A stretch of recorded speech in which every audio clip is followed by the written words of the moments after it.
workshop on formative assessment, a critical review by Dr. Randy Bennett from ETS.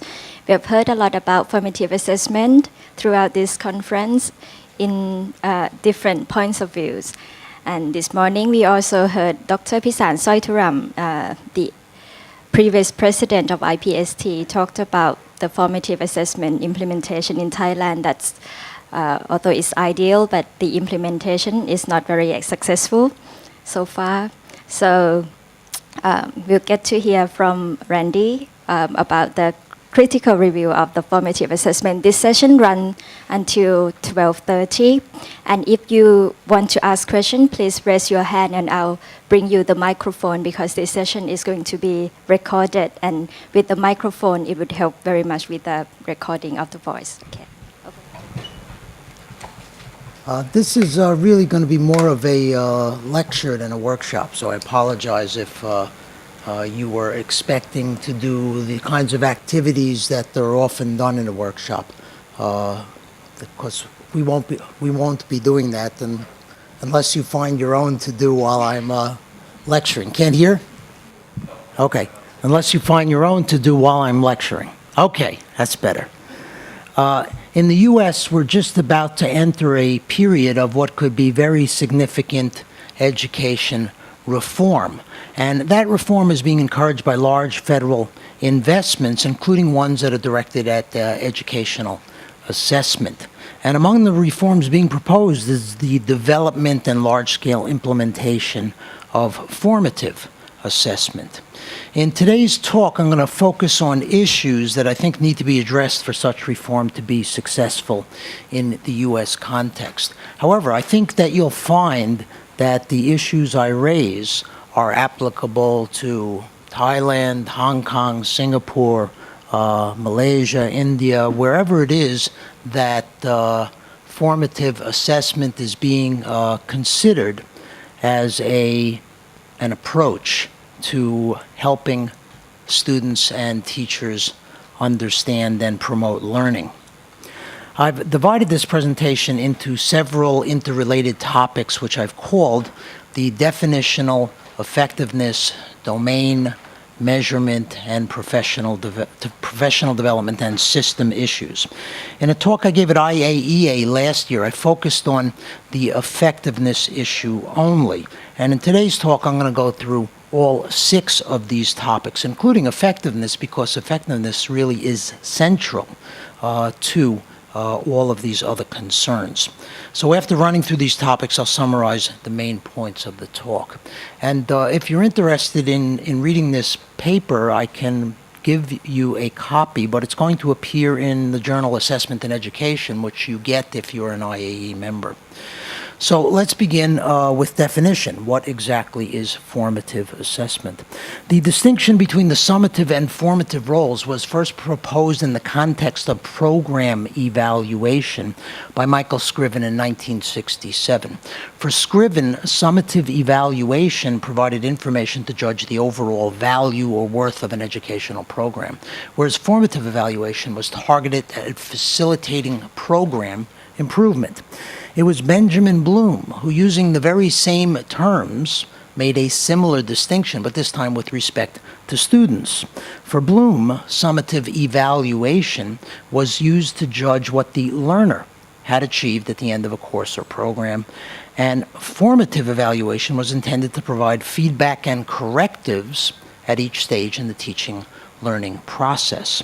Over the years, much work has been directed at elaborating Bloom's distinction, especially in Australia by Roy Sadler and in the UK by members of the Assessment Reform Group, including but not limited to the names we commonly hear, Paul Black and Dylan William.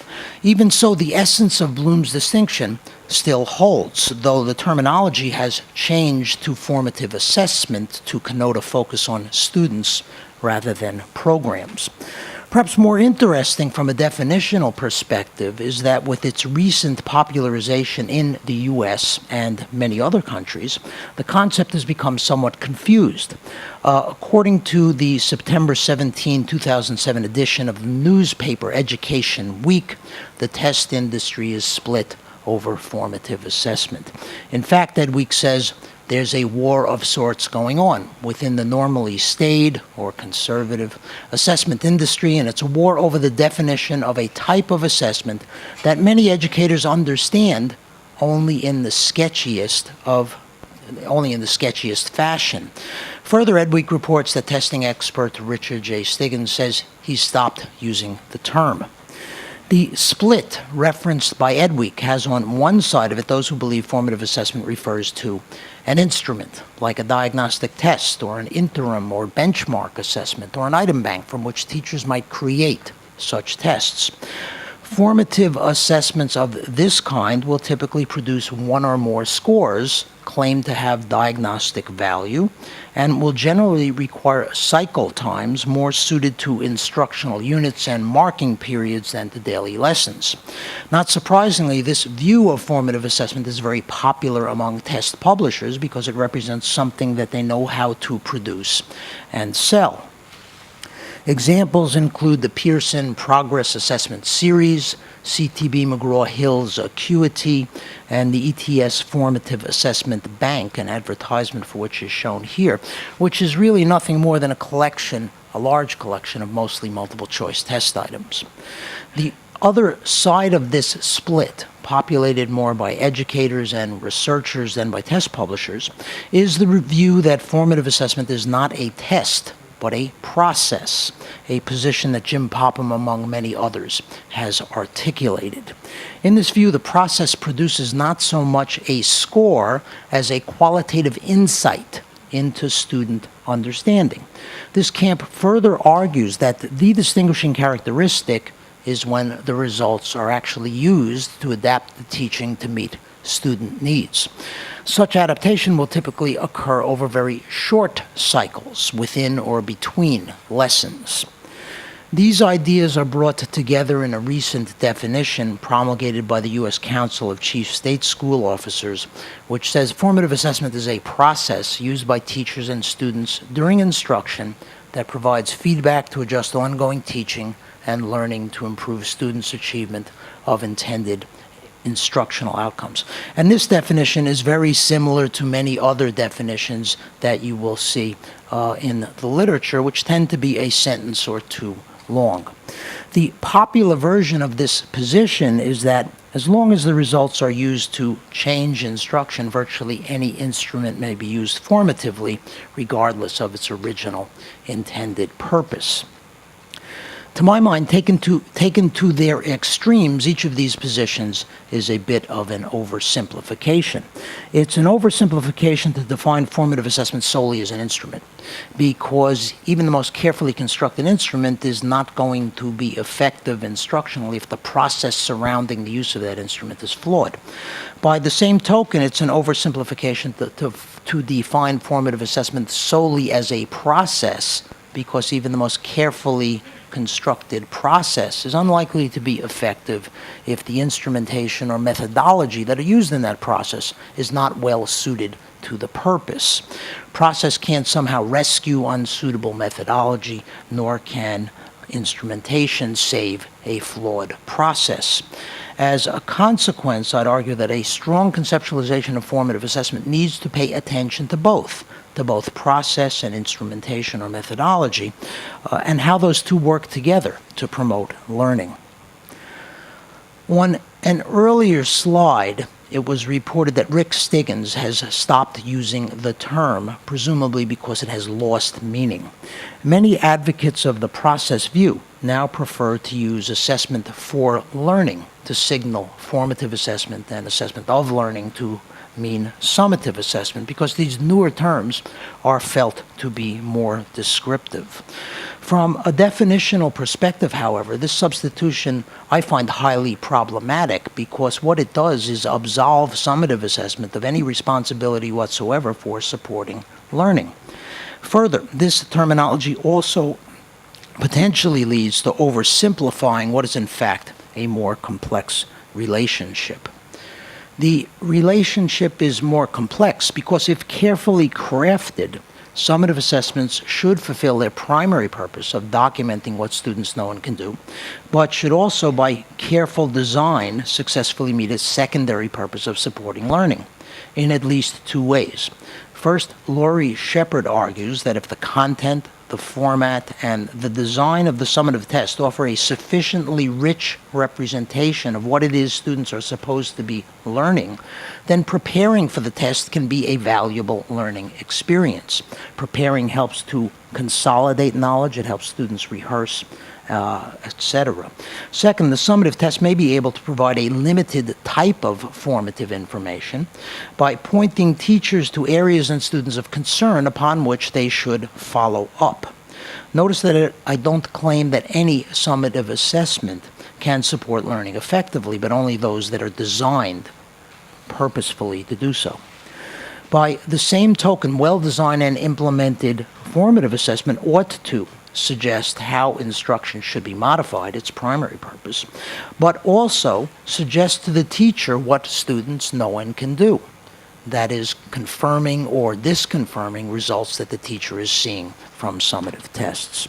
So rather than reifying this simplistic equation, which is, I think, what too many advocates do, my preference is to believe we can design assessment systems where summative tests, besides fulfilling their primary purpose, provide some information useful for learning, and formative assessments routinely add to the teacher's overall judgments of student achievement. Formative assessment, then, is probably not best conceived as either a process or an instrument, but some combination of process and purposefully designed methodology or instrumentation, designed, of course, for the purpose of facilitating learning and instruction. Also, calling formative assessment by some other name only exacerbates rather than resolves the definitional problem. But why is definition important in the first place? Definition is important because if we can't clearly define it, we can't document its effectiveness. Part of that documentation needs to be an evaluation of whether the formative assessment was implemented as was intended, which we can't possibly know if we don't know what was supposed to be implemented. If we can't clearly define it, we can't meaningfully summarize across effectiveness studies because we won't know which studies to include in our summary. And if we can't define it, we can't transport it to our own context. We can't replicate it from one district to the next because we won't know what features to attend to in doing the replication. For a meaningful definition of formative assessment, I think we need at least two things.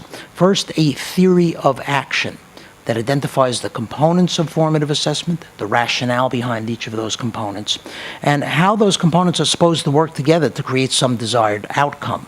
And second, we need a concrete instance that illustrates what formative assessment looks like and how it might work in a real setting.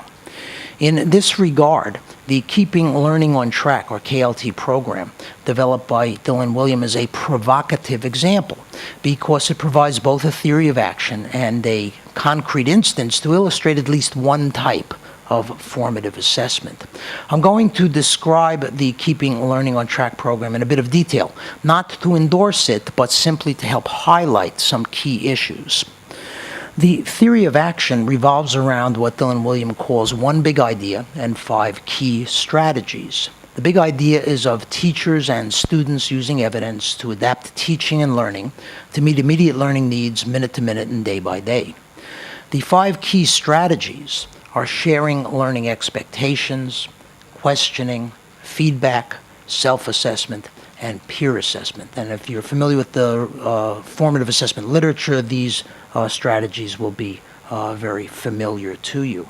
The strategies are used to direct the instructional processes of establishing where learners are, where they're going, and how best to get them there. These strategies are implemented through teacher and student use of a large catalog of techniques, including ones like 3 stars and a wish and traffic lights. In 3 stars and a wish, students exchange work, and each student is expected to identify 3 things he or she likes about his or her peers' work, and 1 thing he or she wishes could be better. In traffic lights, students are given 3 plastic cups, each of a different color, red, yellow, and green. Periodically throughout the lesson, the teacher asks students to reflect their state of understanding of what it is he or she is teaching. Green for I understand, Yellow, I'm not sure. Red, I don't understand. It's worth pointing out that these 5 key strategies and these associated techniques are intended to be domain-independent ones. That is, it doesn't matter what you're teaching. You can use these.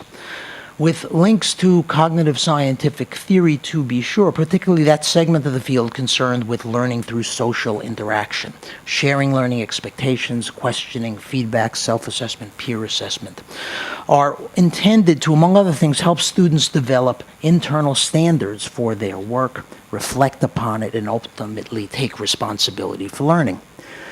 The theory of action is summarized in this logic model. In broad strokes, the KLT components, which are shown on the left, are postulated to cause changes in teacher practice, which are shown in the center blue area, and that in turn influence student behavior and increase achievement, shown in the yellow portion at the right of the diagram. The KLT components are focused on training teachers in formative assessment. The components include both materials and facilitated events. One of the events is a workshop for school staff who will support local teachers by helping them establish a learning community for themselves. The materials include 16 modules that form a 2-year curriculum for these teaching learning communities, participant workbooks, and a guidebook for the community leaders. The KLT program might be seen as an attempt by Dylan William and his colleagues to give some substantive definition and concrete direction to what some felt had the potential to become an empty fad. What provided that potential was a surge in interest, certainly among U.S. educators as well as educators in a number of other countries, that was in turn sparked by very strong claims for effectiveness, which brings us to the second issue. The most widely cited source for those strong claims of effectiveness is undoubtedly the pair of 1998 papers published by Paul Black and Dylan William, both then of King's College London. Inside the black box is an opinion piece that appeared in Phi Delta Kappan as well as in its own pamphlet form. That article summarizes a lengthy, meticulous review, assessment, and classroom learning, published the same year in the journal Assessment in Education, the journal that's given out through IAEA.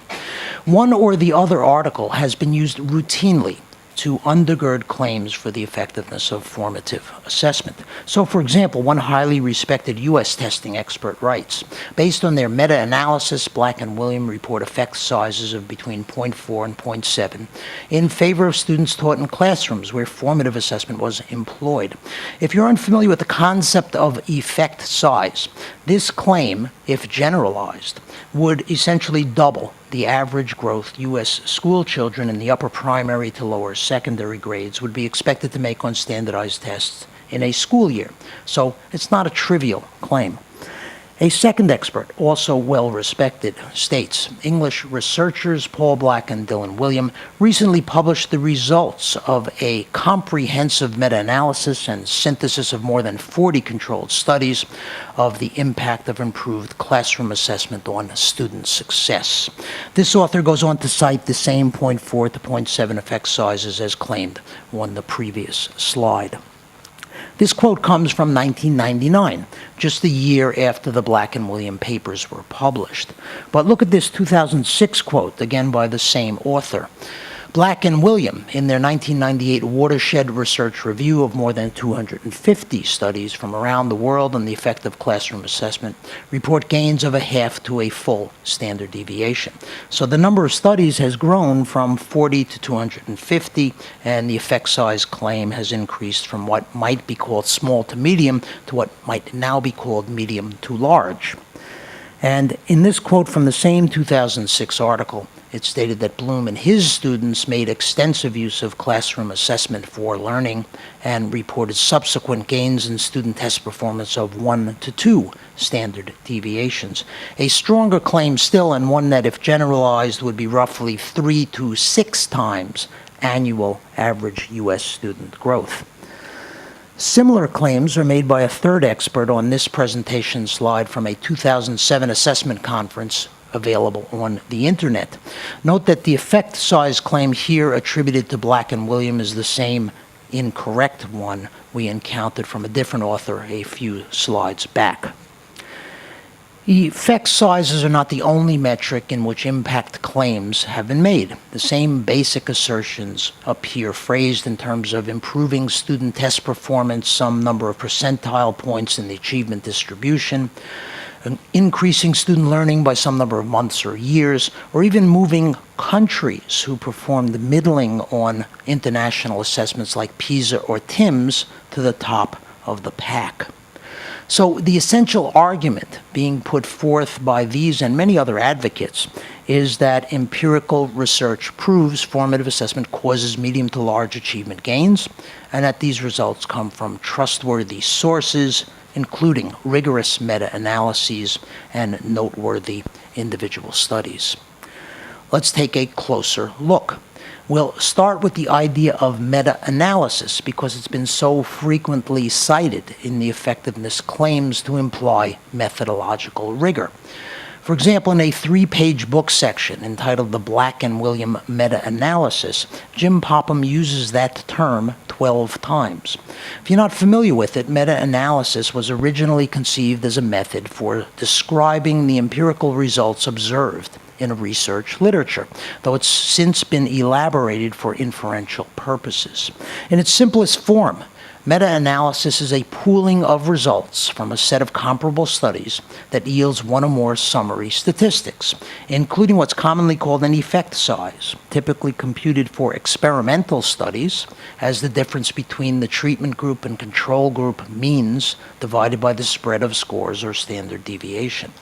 A commonly cited classification of effect sizes due to Cohen is that 0.2 is small, 0.5 medium, and 0.8 large.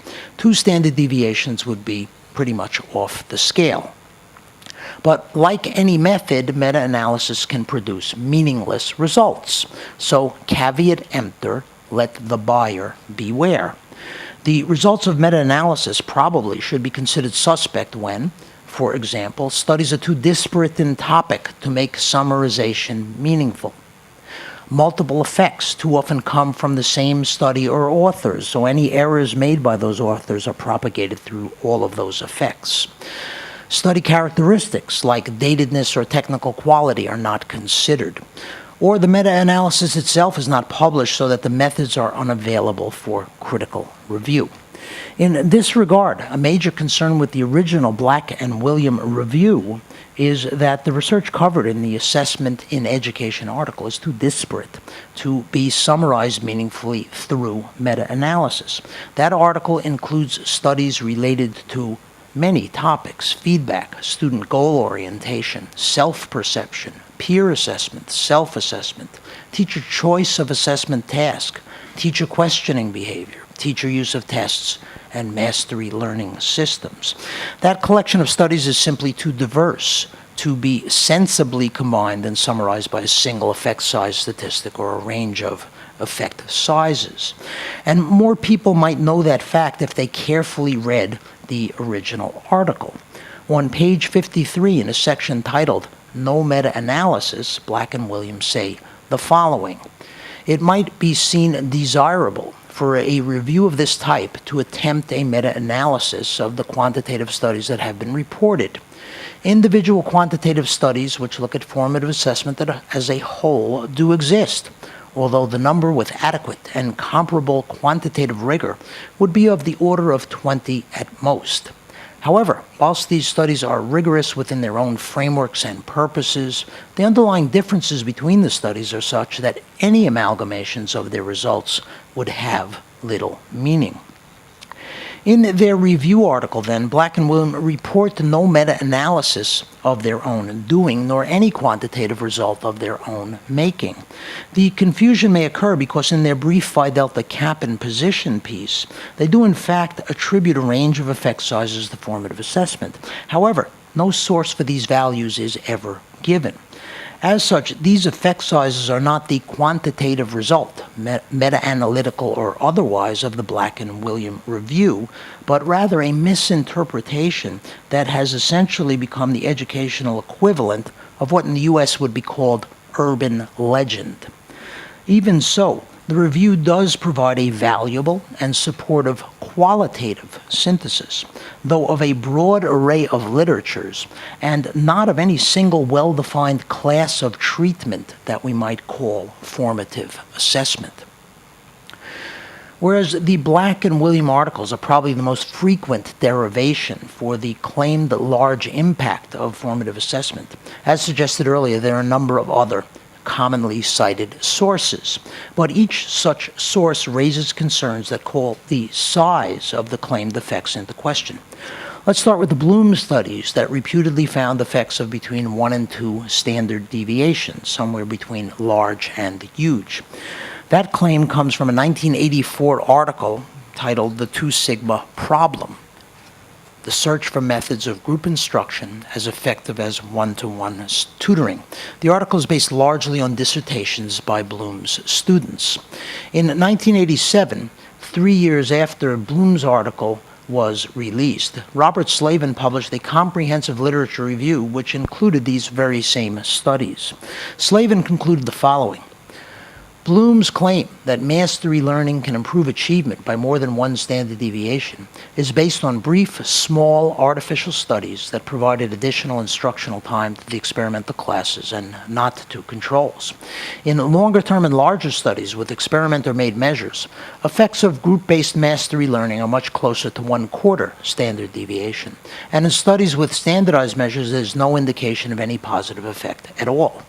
The 1 sigma claim is misleading and potentially damaging, as it may lead researchers to belittle true, replicable, and generalizable achievement effects in the more realistic range of 20 to 40% of a standard deviation. A second commonly cited source by Nyquist is relatively recent. It's called The Benefits of Reconstruing Feedback as a Larger System of Formative Assessment, a meta-analysis. The relevance of this source to the primary and secondary context can be immediately questioned because, although rarely noted by advocates, it focuses on the college-level population. Second, the study is an unpublished master's thesis, and as such, it's not generally available, even on the internet. The fact that it's unpublished lessens its value as backing for the general efficacy of formative assessment, since it's not been subjected to peer review, a hallmark of the scientific process, nor has it been readily accessible for purposes of challenge from the field and rejoinder by the author. And as we've already seen, taking at face value what someone else claims an investigator found can lead to very wrong conclusions. Finally, as a master's thesis, it's very impressive, but for serious meta-analytical research, we really should be looking elsewhere. 2 individual studies by Meisels and by Rodriguez also have figured among advocates' evidentiary sources. Of note is that both of these studies were observational, so it's not possible to rule out alternative